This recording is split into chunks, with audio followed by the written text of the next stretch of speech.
Et bonjour Internet, j'espère que vous allez bien. Alors je vais dire on est dimanche, mais non, on est samedi matin, il est 11 heures, samedi 1er juillet. J'ai un peu avancé par rapport à d'habitude, on était un peu habitué à faire ça le premier dimanche du mois. Ça m'arrangeait pas du tout de faire ça demain, et vu que je pars en vacances la semaine prochaine, on fait ça ce matin, comme ça j'ai le temps de préparer le replay sur YouTube. Bienvenue sur YouTube si vous regardez sur YouTube. De toute façon, ça va pas changer grand-chose. Là, on va discuter, comme d'habitude, de l'actu de juin, ou plus précisément quand même de l'actualité depuis le dernier live actualité qui était... Alors attendez, je suis pas du tout réveillée, hein. C'est terrible de faire ça, qui était le 4 juin. Donc l'actu de King depuis le 4 juin. On va faire ça tranquillement. Pas le temps aujourd'hui de faire un jeu. On avait fait quoi là? On avait fait Charlie the Chouchou.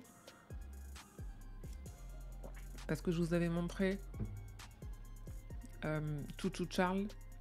Non, on avait fait Toutou Charles parce que je vous avais montré Charlie the Chouchou. C'est mon café.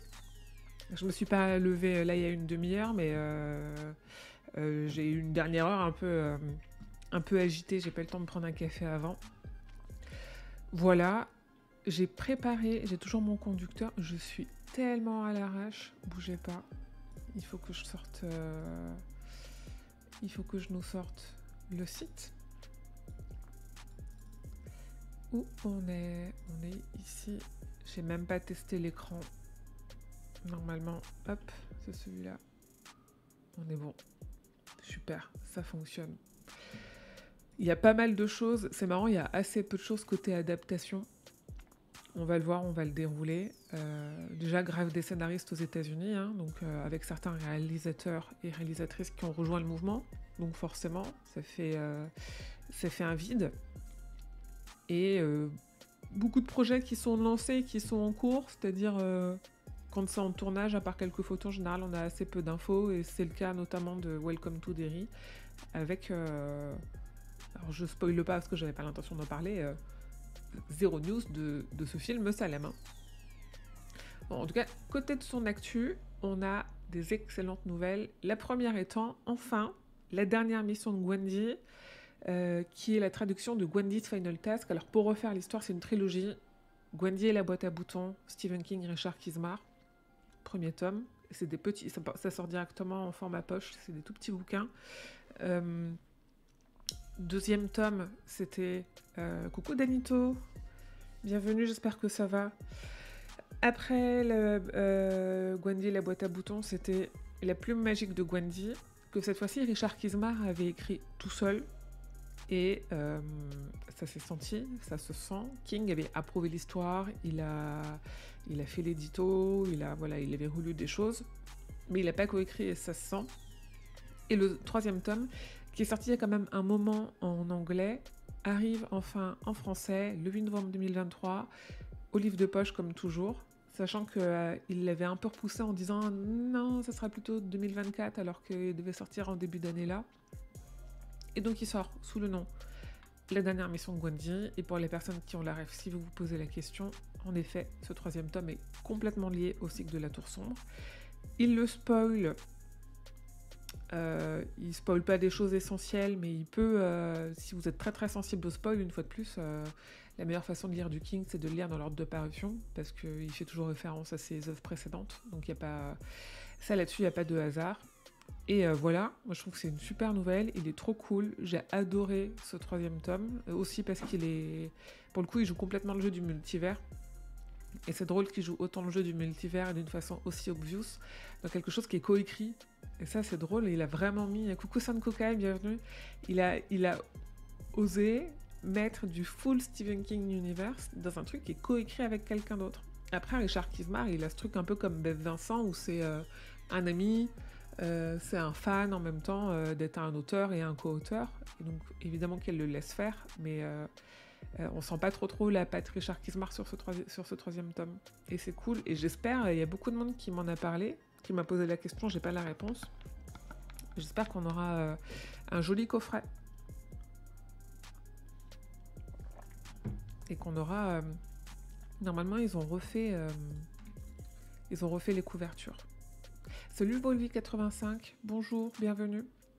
Ah mais là c'est l'ancienne couverture qu'on voit. Le livre de poche, ils refont toutes leurs couvertures là. Ça c'est la nouvelle pour le premier. Et ça c'est c'est celle qui était sortie à l'époque, mais je pense que du coup elle était déjà sortie dans leur nouvelle DA. Et je trouve qu'elles vont pas très très bien ensemble. Donc s'ils font un coffret, ça, là en termes de couleurs, j'aime pas trop celle-là. On verra ce que ça donne. Moi j'aimais bien l'ancienne, qui est celle qu'on vient de voir, mais qui a disparu. La boîte à boutons, sachant que, ne vous trompez pas comme moi, c'est pas des boutons de virement, c'est des boutons avec des boutons sur lesquels on appuie. Et ça c'est rigolo. Autre bonne nouvelle, oui, on verra exactement ce qui se passe à ce sujet-là. Merci à Raphaël Panarisi sur Twitter, qui est un libraire qui du coup reçoit les bons de commande des éditeurs et donc voit des sorties souvent avant qu'elles soient annoncées. 2 novembre 2023, les éditions JC Lattès vont sortir une nouvelle traduction de Shining. Alors, dans un livre collector qui sera en édition limitée, rigide et tout. Je crois que le lien de précommande est apparu ce week-end. Il faut que je mette l'actualité à jour. Pourquoi une nouvelle parution ? Ils l'ont pas dit. En même temps, ils n'ont pas communiqué officiellement. Là, c'est le bon de commande. Et donc, c'est pas l'objet du bon de commande de dire on fait une nouvelle traduction. Mais petit coucou à tout le monde et bonnes vacances à Émilie. Je peux pas rester, mais bon, là, il va tous. Merci Shaki, merci beaucoup. Bonnes vacances à toi aussi si tu en as. Merci d'être passé. Ils l'ont pas dit, pourquoi ils faisaient une nouvelle traduction. Après, quand on connaît un peu les têtes des traductions des œuvres de King, il y a des choses assez logiques. Notamment, il manque quand même 2 chapitres entre la VO et la VF, sans qu'on ait d'explication. Et sans qu'il y ait de raison valable, en fait, c'est pas le texte intégral. Donc, en espérant qu'ils vont le réintégrer, et en effet, prof va devenir doc. Il y a plein de petits détails comme ça qui sont... Parfois, à voir dans le détail, en vrai, ça sera intéressant de faire une lecture conjointe de la V1 et la V2, du coup. Sachant que là, c'est quand même traduit par Jean Hesch. Jean Hesch, qui est le traducteur de tous les romans récents de King chez Albert Michel. Il fait aussi des erreurs, mais il fait des erreurs parce qu'il n'y a pas le budget pour le relire et pour vérifier et pour lui laisser suffisamment de temps. Mais du coup, on va voir, on verra. Petite particularité, préfacé par Delphine de Vigan, dont apparemment Shining est le livre fétiche. Ça, c'est le bon de commande qui précisait ça. Moi, j'attends de voir. Hein. À 24,50 €, le Shining en version inédite et collector, ils ont intérêt à faire quelque chose de propre en termes de traduction. À 24,50 €, un livre qu'on peut déjà trouver. Bon, certes, il y aura ils devraient réintégrer, ils l'ont pas dit, hein, ils devraient réintégrer les chapitres qui manquent, mais plus de coquilles, plus de fautes de traduction, plus de mauvaises interprétations, hyper important. J'avais fait un dossier, si vous voulez, sur le site, je vous le remets, qui liste quelques problèmes de traduction chez King et en quoi ça change le sens de l'histoire. Parce qu'en fait, on pourrait dire une coquille, on s'en fiche, certes. Enfin, après, au prix où on livre les livres, au prix où on paye les livres, on peut au moins essayer de s'absoudre de faire des coquilles. Et après, il y a carrément des problèmes il manque de choses.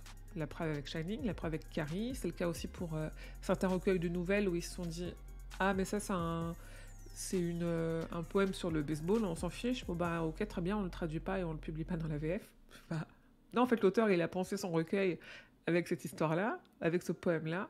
Intègre-le. Des choix éditoriaux un peu... qui sont du fait de l'éditeur, hein, mais un peu obscurs. Et du coup, en effet, il y a le problème aussi, on parlait du multivers tout à l'heure là sur Gwendy, il y a le problème que un terme qui est utilisé dans La Tour Sombre, je l'ai vu ça récemment, je sais plus sur quoi, on en parle dans la 19e Palabre. En fait, La Tour Sombre, c'est au centre de l'univers de King. Il y a une façon de parler qui appartient vraiment à l'entre-deux-mondes, qui est le monde de La Tour Sombre. King il réutilise ces termes d'un endroit, d'un roman à un autre pour connecter ces romans à La Tour Sombre. Et ils sont pas traduits pareil parce que c'est pas la même personne qui traduit tout King. Donc du coup, on perd en plus de la cohérence entre toutes ces œuvres. Et ça, c'est vraiment dommage. Et enfin, pourquoi c'est parti par là-bas? On ne sait pas. Non, qu'est-ce que j'ai oublié de mettre? J'ai oublié de vous parler de ça. Mais j'ai assez hâte de voir ce que ça donne. La couverture, elle est assez jolie quand même. Wiz, la collection jeunesse d'Alba Michel. Jeunesse partie ado. 27 septembre 2023, la nouvelle Un tour sur le bolide, qui est une nouvelle du recueil. J'ai déjà oublié. Tout est fatal. C'est marrant parce qu'ils ont changé le titre. Dans Tout est fatal, c'est avec un apostrophe. Ce qui n'a pas besoin d'avoir un apostrophe, parce qu'ici, c'est pas un apostrophe. Donc c'est... En fait, il n'y a pas de... Ça, c'est la VF, là. Ça, c'est la VO. Et en fait, là, il n'y avait pas de typo qui faisait qu'on devait enlever bolide, enlever le E, mettre un apostrophe. Alba Michel a réglé ça, peu importe. C'est le dernier... Alors, c'est pas très précis. C'est le dernier King, a priori, dans leur collection Wiz. Il n'y en aura plus après ça. Ça sera fini. Est-ce qu'ils continueront avec un autre auteur ou une autre autrice? On ne sait pas, mais en tout cas, la série va s'arrêter là. Après avoir fait Le Corps Brume, Le Molosse surgit du soleil, La petite fille qui met Tom Gordon, Les Langoliers, Les Évadés, Chambre 1408, N, Nécro, ils font un tour sur le bolide et ils s'arrêtent. Il y en aura eu en tout 1, 2, 3, 4, 5, 6, 7, 8, 9, 10. Ce qui est pas mal. Ce qui est pas mal, sachant que moi je trouve que c'est une très belle collection, que ça a le mérite de faire sortir des nouvelles de King de leur univers, de proposer à des lecteurs jeunes des histoires, en fait. C'est hyper important de faire ça, et de leur dire, ok, parmi tout ce qu'a fait King, toi, si tu as plutôt cette tranche d'âge, tu pourrais plutôt lire ce genre d'histoire, sachant que après, évidemment, c'était pas toujours clair que c'était pas des histoires inédites. Donc on payait quand même 15 balles une nouvelle qu'on trouve dans un recueil, et où le recueil, on peut aujourd'hui le trouver à 2 € sur Vinted, quoi. Donc bon, c'est sûr que financièrement, quand on a envie de faire la collection, qui est une très belle collection, c'est un peu d'argent. Mais en même temps, moi je vois plein de monde se plaindre. Ah, c'est marrant ça. Je vois plein de monde se plaindre à quand des belles collections en France. Ben, on en a une belle collection. Donc pour faire une belle collection, il faut aussi en général avoir déjà une première édition et rééditer. Et là, c'est le cas. C'est des plutôt beaux livres, je trouve. Et enfin, le livre audio du Fléau débarque chez Audiolib, qui continue à rattraper son retard en septembre. Premier volume, 27 septembre 2027, parce que comme pour la version poche, qui est aujourd'hui éditée, c'est quand même assez colossal. Hein. On parle, je crois que le Fléau... les 2 tomes réunis, on est sur un bon 1500 pages. 27 septembre 2023, le premier tome en version audiobook du Fléau chez Audiolib. Et ça, c'est cool. Les livres audio, c'est vraiment... Je sais pas si vous consommez des livres audio, mais c'est vraiment très bien.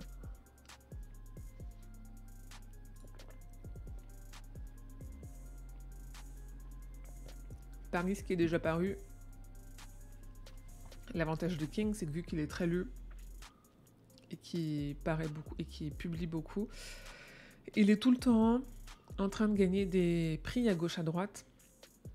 Et là, il a gagné un prix qui est, pour moi, un prix important dans le sens où le prix Babelio 2023, alors Babelio, c'est une plateforme c'est une communauté pour les lecteurs et les lectrices. Moi, je suis plus sur Babelio, je suis sur Goodreads, je suis sur la version américaine, l'équivalent américain. En fait, Babelio, on met ce qu'on lit, où on en est de la lecture, on peut mettre des notes, des commentaires, des critiques, on peut ajouter ses amis pour voir ce que ses amis lisent. Ça marche pour la BD, les comics, les mangas, les romans. Et ça peut faire aussi des suggestions. Et moi, ça me permet d'avoir une pile à lire, parce qu'on peut mettre les livres qu'on veut lire. Ça me permet de me souvenir des livres que j'ai lus et de quand je les ai lus. Ça peut être intéressant aussi. Et ça permet de voir un peu ce que vos amis lisent. Et quand ils lisent quelque chose que vous voulez lire, leur dire « Ah, et du coup, toi, tel ou tel livre, j'aurais bien aimé le lire, qu'est-ce qu'il vaut ?» Enfin, une communauté de lecteurs et lectrices. Et là, il y a eu les prix Babelio 2023. King était nommé dans la catégorie imaginaire et il a gagné dans la catégorie imaginaire. Et un peu, il y avait Maxime Chatham aussi dans une autre catégorie qui a gagné, et il a dit quelque chose de très juste. Il a dit que c'était un des prix qui comptait le plus pour lui, parce que c'est un prix qui n'est pas remis par des critiques littéraires ou par une sorte d'élite ou de gens lettrés qui vont venir un peu critiquer, pas gratuitement, mais avec un barème un peu différent des personnes pour qui eux ils écrivent. En fait, Maxime Chatham et Stephen King, ils écrivent pas pour avoir des bonnes critiques dans Libé. Ils écrivent un pour eux et deux pour que ça plaise aux gens. Et ça, c'est un prix qui est décerné par les lecteurs et les lectrices. Donc c'est cool. Moi, je suis contente qu'il ait eu le prix Babelio. Je sais pas du tout si ça... Je pense qu'il s'en fout complet, a priori, un petit peu. Mais c'est tout lui, ça, ouais, non mais oui. Et du coup, c'est cool. Et du coup, moi, je savais pas quoi lire, là, cet été. Et je suis allée un peu fouiller, je suis allée regarder les nommés des catégories genre thriller et imaginaire pour me donner des idées, parce que les nommés, c'est ceux qui ont été le plus lus et avec le plus de bonnes critiques sur la dernière année. Donc ça veut dire aussi, moi j'aime bien me dire que je vais lire quelque chose qui fonctionne et pas quelque chose d'un peu obscur où en fait j'ai trop envie de lire pour, alors pas perdre mon temps, mais pour pas trop savoir où je mets les pieds. Donc soit on me fait des recos de choses que j'ai jamais entendu parler, ou soit je vais à la FNAC toutes les 2 semaines ou dans les librairies toutes les 2 semaines pour regarder en tête de gondole qu'est-ce qui fonctionne en ce moment. Et je prends ça, quoi, dans l'idée. Et enfin, on va avancer très très vite, hein. Pour terminer avec l'étude King, son actualité à lui, il a une fondation avec Tabitha, son épouse, qui est une fondation où ils reversent tous les deux une part de leurs revenus. En fait, ils touchent de l'argent. Ils gagnent de l'argent avec ce qu'ils font, avec les produits dérivés, avec les films, les adaptations, machin. Ils donnent une partie à la fondation, et cette fondation, elle sert à financer des projets plutôt dans le Maine via des demandes de subventions, dans l'idée. Et là, ils ont répondu à une demande de dons. Ils ont donné 20 000 $ au service des pompiers de Norway. Donc Norway, c'est une ville qui est dans le Maine, donc chez eux, pour l'achat de radios portables. Voilà. Et c'est... il faudrait calculer sur ce qu'on sait, parce qu'il y a aussi beaucoup de choses qu'on ne sait pas, et il donne quand même beaucoup d'argent.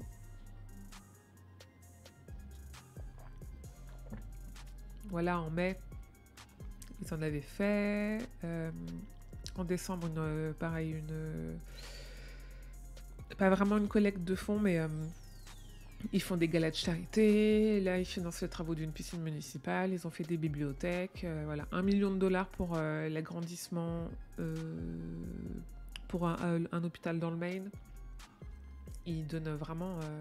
là, depuis 1 an, ils ont donné plus d'1 million, quoi. Donc c'est vraiment chouette. C'est vraiment des bonnes personnes. Et c'est pour ça aussi qu'on est fan de King.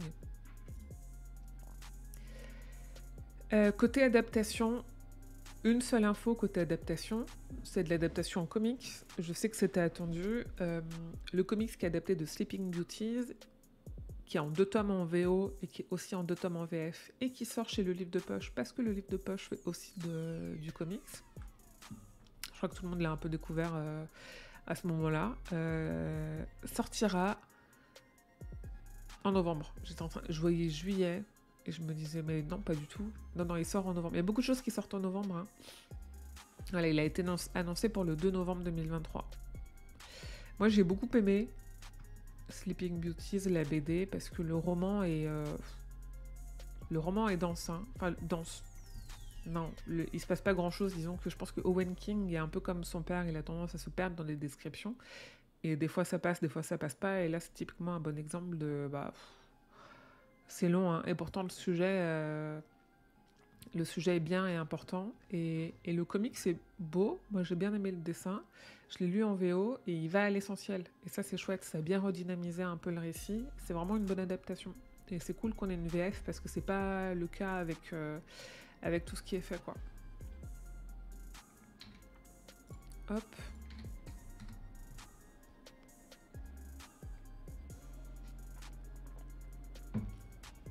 Côté sortie, sur cette chaîne, ici même, il y a 1 mois, je dirais, à peu près, on a fait un live Twitch avec la 19e Palabre, qui est un podcast que j'anime avec mes amis Grand Poil et Zéphiriel. où on parle de la tour sombre, où on décortique la tour sombre, où on analyse la tour sombre et on repart. Alors pas chapitre par chapitre, on va un petit peu accélérer là, mais dans l'idée, on relit les romans de la tour sombre dans l'ordre et on fait des théories sur ce qu'on lit. Et surtout, on essaye de relever et de comprendre les préparations pour ce qui va se passer, les préparations paiement. Parce qu'il y a beaucoup de choses, surtout dans le tome 1, sur « Ah oui, mais là, en fait, il y a ça, c'est parce que dans le tome 4, il se passe ça. Et là, s'il dit ça, ça aura une influence sur ce qui se passe à la toute fin du tome 7. Et ce qu'il ressent là, c'est parce qu'il se passe un truc là, à ce moment-là. » On s'amuse beaucoup à faire ça. Et du coup, on a fini le premier tome dans l'épisode de mai, qui est sorti le 19 mai, ça sort tous les 19 du mois, et pour clore un peu le premier tome, on a fait un live sur Twitch, qui est disponible en replay sur la chaîne YouTube de Stephen King France, c'est là, venez vous abonner, je suis à 914 abonnés. Comment ça s'abonner? Je suis même pas abonné. Ah bah non, mais je peux pas m'auto-abonner. Je suis à 914, aidez-moi à passer les 1000 s'il vous plaît, venez vous abonner. Et qui est sorti aussi en version podcast. Je vous conseille quand même en termes de qualité audio et en termes de compréhension de ce qui se passe, parce qu'il y a pas mal de monde dans le chat avec lequel on a échangé, de regarder le replay plutôt que d'écouter sur le podcast. Quoi qu'il arrive, si vous passez sur cette page, n'hésitez pas à mettre play là, et à mettre play là, ça fera augmenter les stats. Coucou Ziggy Pop, bienvenue. J'espère que ça va, j'étais en train de parler du dernier épisode de la 19e Palabre. Et le prochain est déjà enregistré. Le prochain, on lit...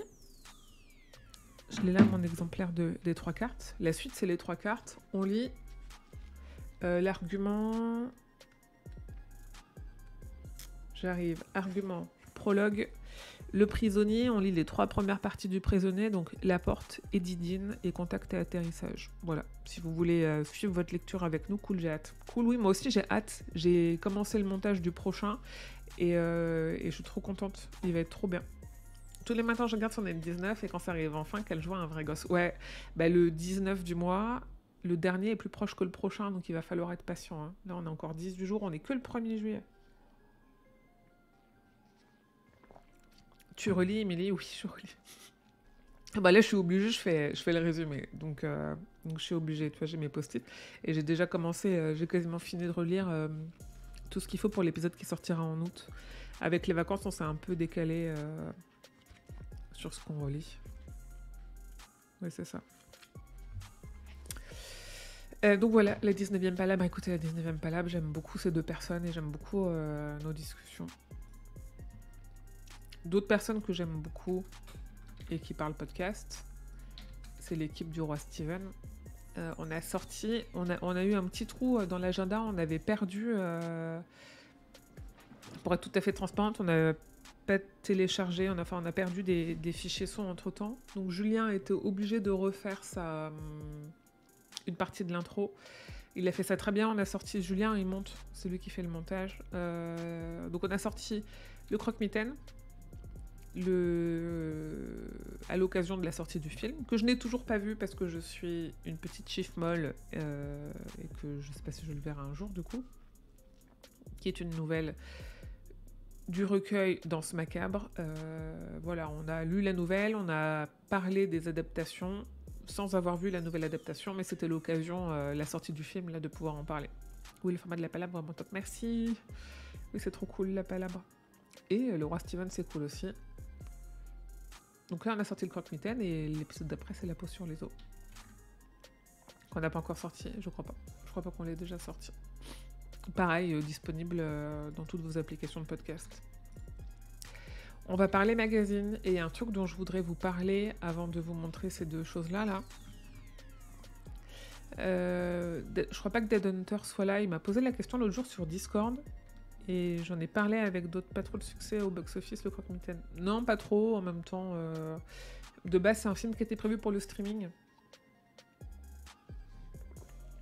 Le film était prévu pour le streaming, c'est King qui a dit ah mais non, vous devriez le sortir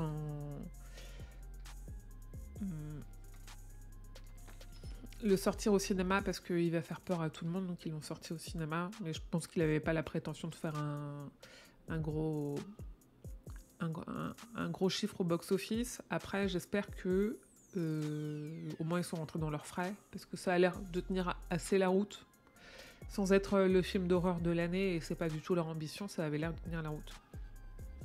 Ah, c'était ça que je cherchais. En ce moment, il y a une campagne. J'avoue que je ne connaissais pas Zéphiriel, les grands poils avant ce format, et maintenant je les adore. Zef est vraiment barré, je suis fan. Ouais. En fait, Zef, ça vient du fait que quand on a fait le roi Steven, quand on a fait la tour sombre avec le roi Steven, donc Grand Poil fait partie du roi Steven, Grand Poil et moi, on était les deux seuls à avoir déjà lu la tour sombre, donc où c'était une relecture. Et on a eu une petite frustration de se dire, on relit, et l'occasion de relire, c'était l'occasion aussi de dire, mais là, s'il se passe ça, c'est parce qu'il va se passer plus tard dans le cycle. Et c'était compliqué de 3 tomes après dire ah oui, mais du coup vous vous souvenez quand il se passe ça sur la plage à tel moment, bah c'était en lien avec ce qui se passait maintenant, alors que du coup c'est un truc qu'on avait lu 1 an avant. C'est dans ce sens-là, c'est moins évident. Donc Grand Poil et moi, on avait un petit peu envie de le relire, et pendant qu'on le faisait, Zéphiriel il le lisait en parallèle. Et Zéphiriel, c'est quelqu'un qui est notamment un auteur de fiction qui est fan de méta, et moi je suis une quiche en méta, et qui venait nous poser des questions, et qui venait nous abreuver de choses en disant mais là c'est ça, et là je pense que c'est ça, et là il y a telle théorie. Et en fait on s'est dit tous les trois, on a envie de le relire, et on a envie d'aller plus loin que juste faire un résumé. Ce qui n'était pas le cas avec le roi Steven, quitte à se dire en fait il passait 150 ans et faire 8000 épisodes. Et du coup c'est cool, et Zef est vraiment très fort pour ça, et il commence à réussir à nous influencer, dans le sens où il commence à réussir à... Ou moi-même je vais aller chercher des théories, et je suis contente parce que le prochain épisode j'ai pas mal de théories, mais en fait parce qu'il a posé les bases, donc c'est plus facile, et moi je tire des ficelles qu'il a commencé à tirer, donc c'est un peu plus facile. Mais c'est super intéressant parce que moi ça m'offre, je suis une lectrice très passive, donc ça offre aussi une autre vision d'une œuvre, et vraiment ça me réconcilie avec toutes les choses que j'aimais pas dans la tour sombre, surtout là le temps de prendre le temps de relire chapitre par chapitre, et vu que je fais le résumé, je suis vraiment attentive aux détails. J'adore quoi, surtout le début des 3 quarts, c'est vraiment un de mes passages préférés. Moi je connaissais Grand Poil et Émilie depuis le roi Steven, mais Zef non, et c'est vrai qu'il est fort. Oui, il est fort. Si vous voulez écouter Zef dans d'autres podcasts, il a un podcast qui s'appelle Le Défaussé avec Alex, qui est une nana super. C'est sur les jeux de société. Il a un format qui s'appelle XP chez Proxy Jeux sur le jeu de rôle. Et voilà, c'est pas mal déjà. Après, vous pouvez le suivre sur Twitter et vous verrez un peu tout ce qu'il fait. Il fait beaucoup de choses, mais plutôt jeux de société, jeux de rôle.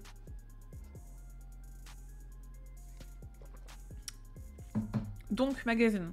Je voulais vous parler de ça rapidement. En fait, il y a Art de Cinéma. Ils ont sorti un Kiss Kiss Bank Bank. C'est un fanzine sur King, avec des trucs sur King. Les échanges à 3 sont plus dynamiques qu'à 2, je trouve. Votre 4 trio est parfait. Oui. Je suis complètement d'accord, et on ne fera pas d'épisode. S'il y a un des deux qui n'est pas dispo, il n'y a pas d'épisode. C'est nous 3 ou c'est personne. En fait, ça, j'en avais parlé au moment où ça avait été annoncé. Ça a été annoncé en septembre 2022. Et j'en avais parlé en grinçant un petit peu des dents, parce qu'à ce moment-là, il y avait 13 noms qui étaient associés au projet, et 100% des 13 noms étaient des noms dont on pouvait présumer du genre alors Jean-Louis, Julien, Arnold, Christophe, Laurent, Victor, Nico, Vivien, John, Ben, Xavier. En fait, si on préjuge de leur genre, on se dit que ce sont des hommes. Entre-temps, je me suis pas renseignée si c'était des personnes qui se genraient au féminin ou pas, et c'est pas tant mon sujet que il y a 13 personnes et il y a quand même aucun prénom féminin. Donc j'avais dit, voilà... En vrai, j'avais dit, je vous communiquerai évidemment le lien de la campagne participative quand elle sera en ligne, en espérant que d'ici là, quelques femmes soient ajoutées au projet. Il y a une femme qui a été ajoutée au projet. La participation en ligne, elle est en cours, là. Il y a une femme qui a été ajoutée au projet. C'est pas suffisant. Et c'est franchement pas suffisant. Moi, j'estime que... Alors là, j'en parle. C'est déjà bien que j'en parle parce que je n'en ai pas reparlé dans la Gazette. Moi, j'estime que l'info, je l'ai donnée en septembre. J'ai pas envie de faire plus la pub que ça d'un truc où il y a plus de 10 personnes et où on n'a pas fait l'effort de respecter un minimum de parité. Parce que des femmes qui illustrent, qui écrivent, qui connaissent King, et je parle même pas pour moi, hein, il y en a plein des nanas qui ont fait des trucs sur King, que ce soit ses adaptations sur lui, il y en a un paquet. bah en fait, c'est facile à trouver. Donc ce petit boys club là, moi ça me plaît pas trop. Donc l'info est là, je vous la redonne ici au cas où vous le saurez. Voilà. Enfin franchement, je comprends pas trop ce concept-là. Sinon, en parlant toujours magazine, le Mad Movies 371 qui est sorti au mois de mai, mais qui peut toujours s'acheter sur leur site. Il y a un dossier spécial, la gémellité dans le fantastique, un truc comme ça. Alors attendez, c'était où ça parle aussi du croque-mitaine, c'est sur la couve.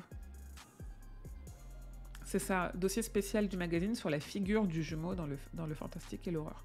La couve est trop cool, j'adore les jumelles Grady de Shining, et du coup ça parle forcément de Shining et des jumelles Grady. Je sais pas si ça part jusqu'à... Je l'ai pas acheté, je l'ai pas lu. Si ça part jusqu'à parler de, par exemple, la part des ténèbres. C'est un jumeau sans être un jumeau, mais ça marche aussi. C'est sûr que c'est pas difficile à trouver, oui, dommage. Bah oui. Et oui, et c'est pas parce que moi j'en parle pas que leur campagne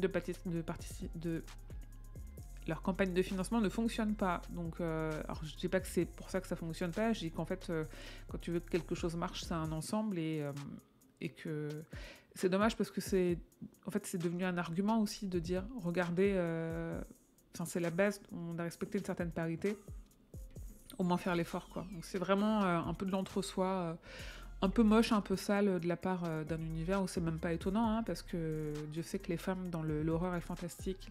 Et j'en sais quelque chose pour avoir eu des problèmes avec l'homme qui est derrière le club Stephen King, précisément parce que je suis une femme. Ça m'étonne à peine et je trouve ça dommage. Après, si vous voulez lire des fanzines sur King qui sont complètement inclusifs, il y a Outsider qui a un fanzine en anglais, fait par des Anglais et des Anglaises, qui est un magazine queer où toutes les personnes qui participent sont soit des personnes trans, soit des personnes de la communauté LGBTQ+, en général, ou des personnes non-binaires, et la plupart du temps qui se genrent au féminin, sauf je crois que les seules personnes qui vont se genrer au masculin, c'est les personnes transsexuelles. Mais parce que du coup, voilà, c'est marqué les hommes trans.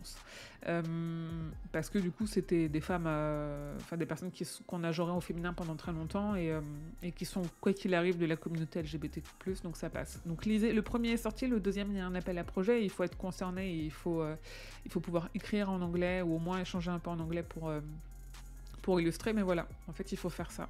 Il faut pas faire le truc que fait Art de Cinéma. Et en autre magazine, alors moi je ne l'ai pas acheté, j'ai une quantité de personnes sur le groupe Facebook toute la journée, tout le monde l'a acheté, il y a 170 pages consacrées à Stephen King dans le collection Pop-Up numéro 13. 170 pages sur genre 185, donc c'est vraiment un numéro spécial et ça se voit. Je suis toujours un petit peu frileuse sur ce genre de choses parce que je suis pas sûre d'apprendre grand chose, parce que j'ai une quantité de livres qui parlent de ces adaptations et qui servent de source à ce genre de magazine en fait.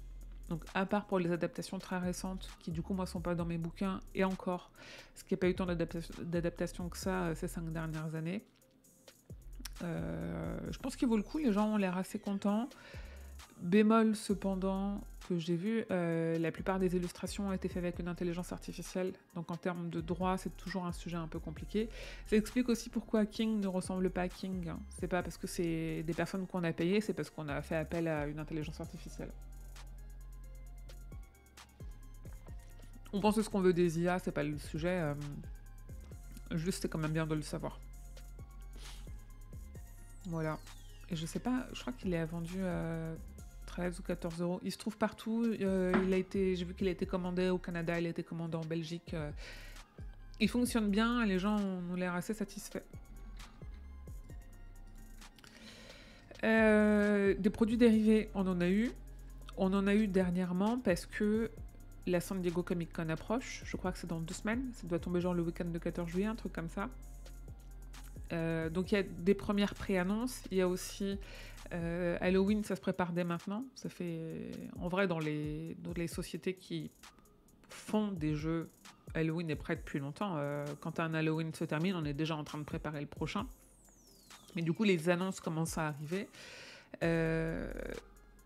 Les dernières nouveautés côté figurines, Funko, ils se sont lancés dans les NFT, où en fait, c'est parti extrêmement vite. J'ai été assez étonnée de ça, et en même temps, je vais vous montrer les versions qui bougent. En fait, quand on pouvait acheter des cartes comme ça, des NFT, donc ça veut dire c'est des images virtuelles qu'on achète. Ce sont des images virtuelles qu'on achète, qui là en plus sont mouvantes, qui en vrai sont archi cool. Quand on achetait des packs de NFT, on concourait entre guillemets pour la possibilité d'avoir ces figurines-là, qui sont des figurines exclusives à cet événement-là, pour avoir les figurines, les vraies figurines. Et en vrai, elles sont assez cool.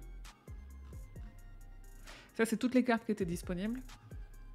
On les voit pas toutes, et je suis pas sûre que toutes les cartes, genre celle-là, aient toute une version, si on dirait, une version pop.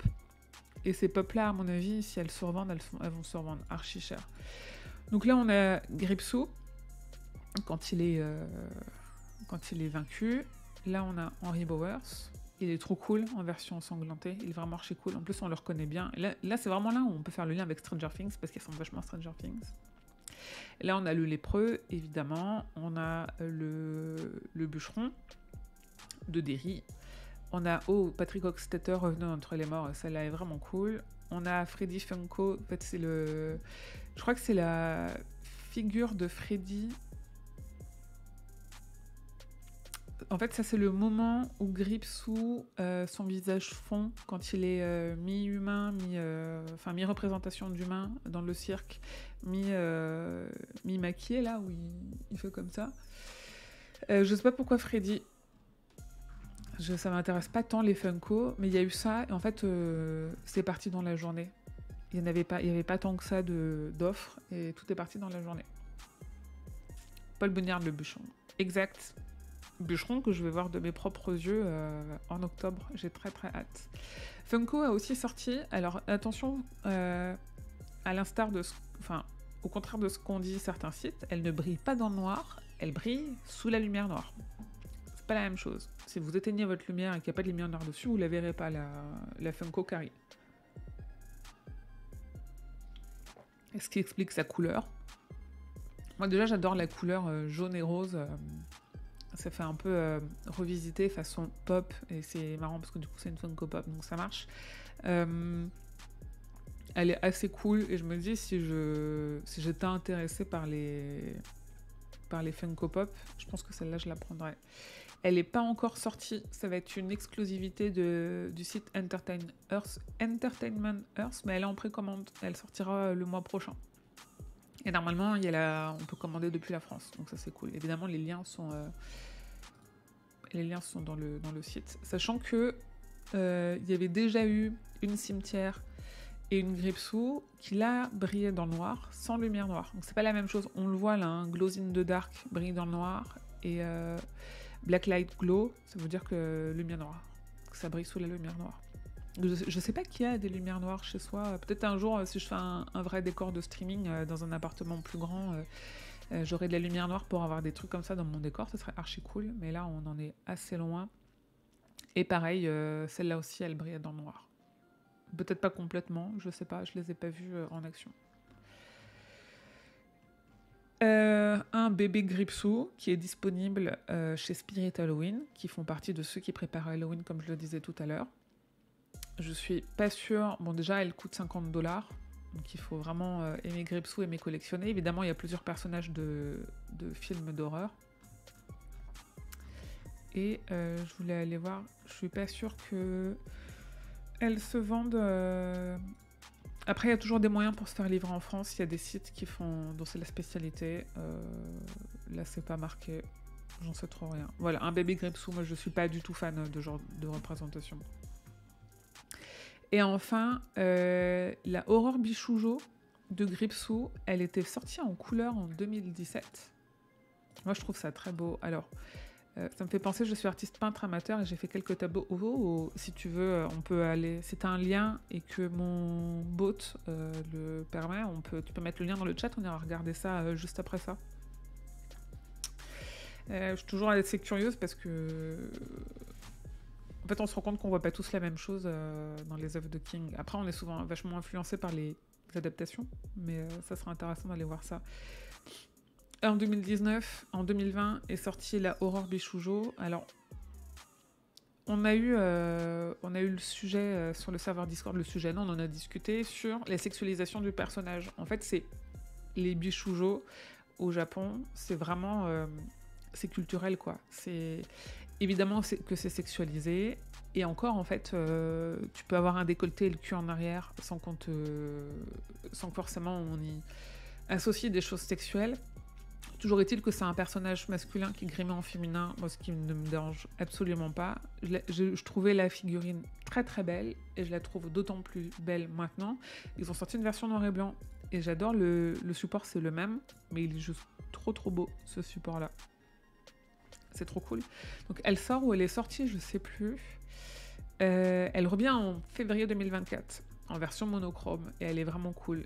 Vaguement monochrome parce qu'on a quand même le rouge du ballon, le rouge du maquillage et les yeux jaunes. Et ça, c'est trop cool. Malheureusement, non, j'ai rien mis, mais je le regrette là. Faudrait que je fasse ça. Oui, ou juste un compte Instagram pour montrer, tu vois. Après, ou pas, hein. Tu sais, il y a de... Moi, je dessine et je montre pas mes dessins. Parce que je dessine pour moi. Donc, t'es pas obligé, mais si tu le fais, avec plaisir.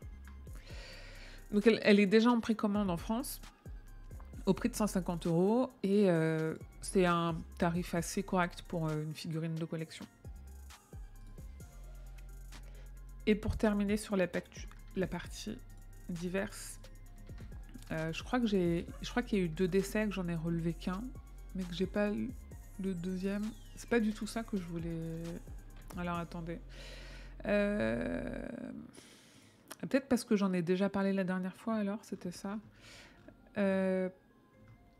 Dans le doute, je vous remets le décès de l'acteur John Beasley qui a joué dans Firestarter, qui a joué Irv Manders dans Firestarter, la dernière adaptation de Charlie, mais je crois qu'on en a parlé la dernière fois, c'est pour ça.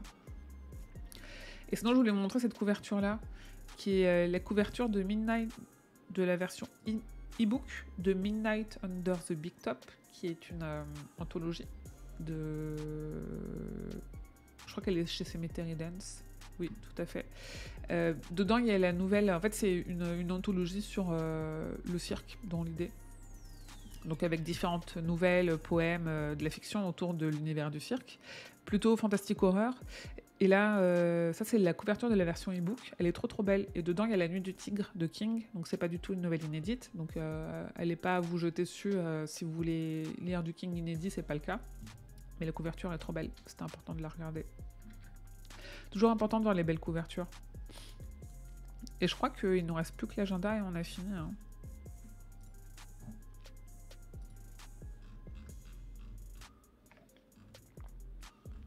Alors, en plus, il se passe pas grand chose. Ça aura fait un tout petit live. C'est marrant, je suis pas habituée à faire des lives de moins d'1 heure. C'est bien aussi, parce qu'il est déjà 11h44. Et qu'il y a un gros week-end, parce que je sais pas où vous êtes, mais si vous êtes en région parisienne, il y a le Paris Éludique, qui est un festival de jeux de société, auquel je serai demain, si vous voulez qu'on s'y croise. L'agenda, il y a un seul truc cet été. Bon, là, il y a le live Twitch. On y est, et j'ai mis, et peut-être la suite de Chouchou Charles, bah du coup non, mais on le finira la prochaine fois, sachant que, alors c'est une très bonne question, quand est-ce que se fera, une très bonne auto-question, quand est-ce que se fera